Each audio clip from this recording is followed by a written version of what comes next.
ऐसे अनेक छद्म ज्ञानी हैं जो अपने आप को उच्च कुलीन बताते हैं, और ऐसे बड़े बड़े व्यवसायी व्यक्ति हैं जो झूठा दिखावा करते हैं कि आध्यात्मिक जीवन में प्रगति के लिए उन्होंने सर्वस्व त्याग दिया है।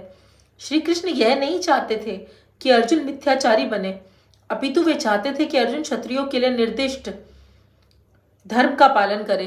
अर्जुन गृहस्थ था और एक सेना नायक था, अतः उसके लिए श्रेयस्कर था कि वह उसी रूप में गृहस्थ क्षत्रिय के लिए निर्दिष्ट धार्मिक कर्तव्यों का पालन करे।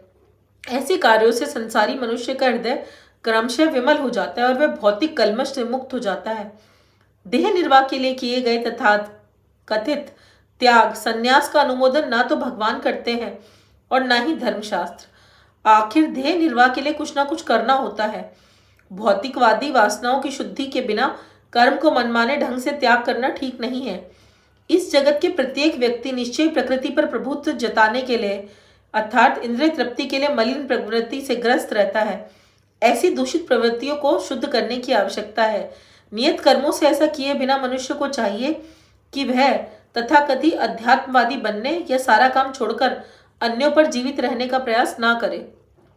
श्री विष्णु के लिए यज्ञ रूप में कर्म करना चाहिए, अन्यथा कर्म के द्वारा भौतिक जगत में बंधन उत्पन्न होता है। अतः हे कुंती पुत्र, उनकी प्रसन्नता के लिए अपने नियत कर्म करो। इस तरह तुम बंधन से सदा मुक्त रहोगे, क्योंकि मनुष्य को शरीर के निर्वाह के लिए कर्म भी करना होगा।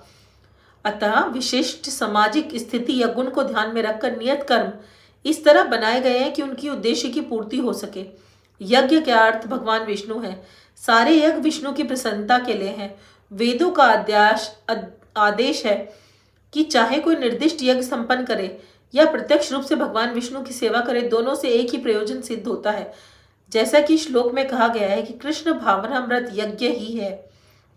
वर्णाश्रम धर्म का उद्देश्य भी भगवान विष्णु को प्रसन्न करना है। अतः भगवान विष्णु की प्रसन्नता के लिए कर्म करना चाहिए।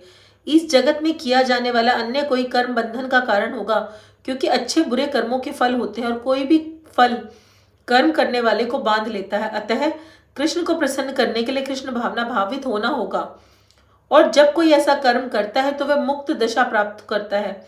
यही महान कर्म कौशल और प्रारंभ में इस विधि को अत्यंत कुशल मार्गदर्शन की आवश्यकता होती है। इसलिए भक्त के निर्देशन में या कृष्ण के प्रत्यक्ष आदेश के अंतर्गत मनुष्य को परिश्रम पूर्वक कर्म करना चाहिए। इंद्रिय तृप्ति के लिए कुछ भी नहीं किया जाना चाहिए, अपितु हर कार्य कृष्ण की प्रसन्नता के लिए होना चाहिए।